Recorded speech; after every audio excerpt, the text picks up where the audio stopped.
Everyone, तो आज हम अपना चैप्टर को आगे कंटिन्यू रखते हैं। तो आज हम पढ़ेंगे रिप्लेसमेंट या डिस्प्लेसमेंट रिएक्शन के बारे में।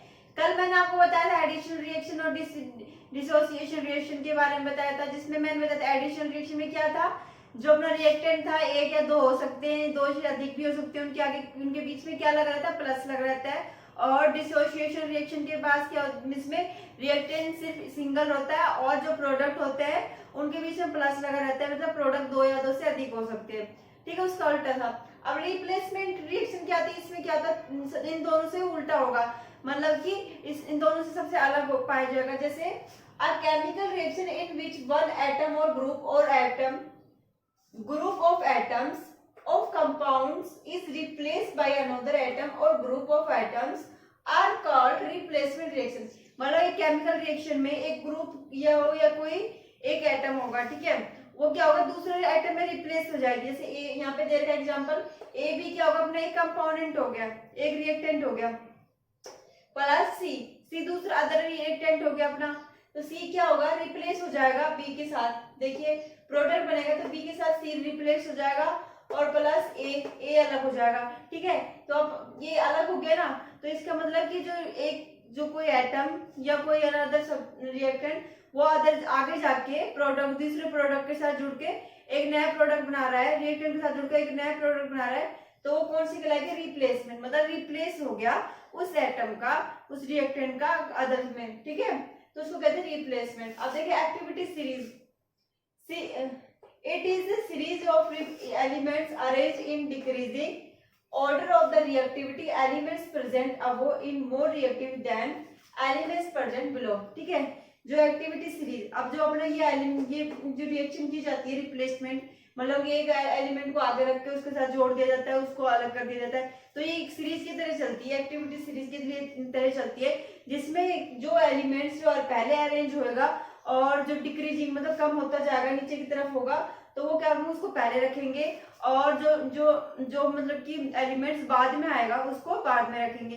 तो मैं आपको एक मतलब कि लिस्ट बना के बताती हूँ, उसको कैसे आपको लर्न करना है इसके बारे में, एक्टिविटी सीरीज के बारे में। तो एक्टिविटी सीरीज देखिए आपकी, जो कैसे एलिमेंट्स को रखा गया है इसको, तो देखिए पोटेशियम है, पहले पोटेशियम को किससे डिनोट करते हैं, के से डिनोट करते हैं, फिर Na सोडियम आएगा, फिर calcium, magnesium, aluminium, zinc, iron, lead, hydrogen, copper, mercury, silver, gold और प्लेटिनियम। तो इस तरीके से इन एलिमेंट्स को अपन इस सीरीज में रखते हैं।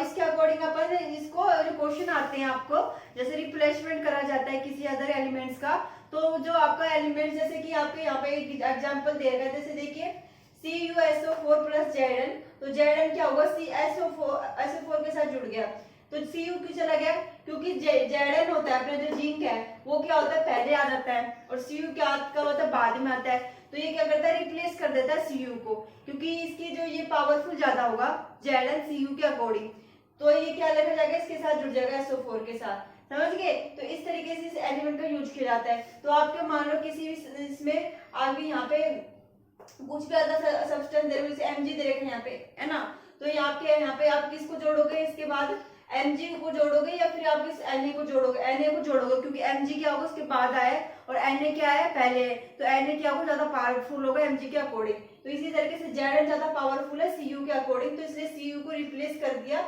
और यहाँ पे Zn को जोड़ दिया SO4 के साथ। ठीक है, तो इस एक्टिविटी सीरीज को ऐसे याद करते हैं, जैसे कि इसको लर्न करने के लिए आपको कौन सा एलिमेंट पहले आता है कौन सा बाद में आता है, तो एक मेथड दिया गया है, जैसे इसको प्लीज सेंड ऐसे सोडियम को cats, monkey and zebras in large heavy cage make sure good protection. ठीक है, इस एलिमेंट जिनके नाम है, पहले अक्षर आता है इनका, जो पहला वर्ड आता है इनका, जो फर्स्ट वर्ड है उसके अकॉर्डिंग इन एलिमेंट्स को कुछ ऐसे नाम ट्रिक का यूज किया गया, जिससे आप इसको याद रख सकते हो कि इसके बाद ये एलिमेंट्स ही आएगा।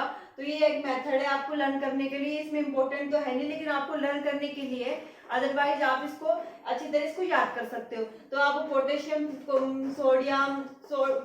Sodium, calcium, magnesium, aluminium, zinc, iron, lead, hydrogen, copper, mercury, silver, gold और प्लेटिनियम। ठीक है, ये एलिमेंट्स हो गए, और इनका फर्स्ट नेम लेके आपको इसलिए दिखाया गया, जिससे आप इसको याद कर लोगे तो इस सीरीज वाइज आप इसको लिख सकते हो।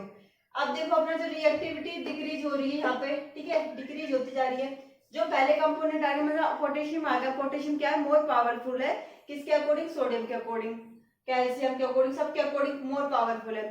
तो आपका कहीं कुछ भी ऐसे फॉर्मूले में आ जाए, आपके कुछ भी इक्वेशन आ जाए, तो पोटेशियम को रिप्लेस करना है आपको किसी अदर सब्सटेंस के साथ, तो आप सबसे पहले किसको रिप्लेस करोगे, पोटेशियम को उसके साथ ऐड करोगे, क्योंकि पोटेशियम ज्यादा पावरफुल है। और अगर कोई सब्सटेंस आगे मान AgAuPt आ गया तो उसको रिप्लेस कर दो, उसको हटा दोगे और के को मतलब पोटेशियम को रखोगे, क्योंकि पोटेशियम क्या है, मोर पावरफुल है इनके अकॉर्डिंग, क्योंकि ये क्या होता है, डिक्रीज रिएक्टिविटी डिक्रीज हो रही है यहाँ से नीचे से। मैग्नीशियम है उससे पावरफुल है, तो ये अपना जो नंबर वाइज है इसके अकॉर्डिंग आप जान सकते हैं सबसे ज्यादा पावरफुल कौन सा एलिमेंट्स है। तो ये एक्टिविटी सीरीज है जिसके अकॉर्डिंग रिप्लेसमेंट किया जाता है किसी भी केमिकल इक्वेशन का। ठीक है, ये एग्जांपल है। तो आपको पूछा जाएगा, एक क्वेश्चन आ जाएगा एग्जांपल के तौर पे ये वाला कि जो CuSO4 में Zn को क्यों रिप्लेस किया गया SO4 के साथ, तो क्यों किया गया, Zn is more reactivity than Cu। ठीक है, Zn को क्या है, मोर रिएक्टिविटी होता है किसके अकॉर्डिंग, Cu के अकॉर्डिंग। ठीक है, Zn पहला आया, Cu कब आया, 3-4 के बाद आया, तो क्या होगा, इसकी रिएक्टिविटी क्या हो जाएगी, डिक्रीज हो जाएगी, कम हो जाएगी। तो लिखा रहता है ना, डिक्रीज हो रही नीचे से। So it react and replace Cu, तो इसलिए क्या करेगा, रिएक्ट करेगा और Cu को रिप्लेस कर देगा, हटा देगा। So blue colour CuSO4 convert into colour as ZnSO4, so blue colour will disappear. तो जैसे CuSO4 का जो मिक्सचर होगा वो क्या होगा, ब्लू कलर का होगा इसमें। ठीक है, तो इसके बाद इसमें क्या अगर Zn रिप्लेस कर देगा Cu को, तो क्या हो जाएगा, डिसअपीयर हो जाएगा, वो कलर है ना दिखना बंद हो जाएगा जो ब्लू कलर था। क्यों कर देगा, क्योंकि क्या है, मोर रिएक्टिविटी होगा किसके अकॉर्डिंग, Cu के अकॉर्डिंग, तो इसको रिप्लेस कर दिया जाएगा, तो इसलिए ब्लू कलर भी क्या हो जाएगा, डिसअपीयर हो जाएगा। तो ये क्या हो जाएगा, सब्सटेंस जब अपना केमिकल चेंज होगा क्या होगा, कलरलेस बनेगा। ठीक है, तो आप इसको नोट डाउन कर लीजिए एक्टिविटी सीरीज को, और इसको लर्न भी कर लेना क्योंकि बहुत इंपॉर्टेंट है, ये क्वेश्चन आएंगे तो इसके अकॉर्डिंग ही आपको करने पड़ेंगे इसको।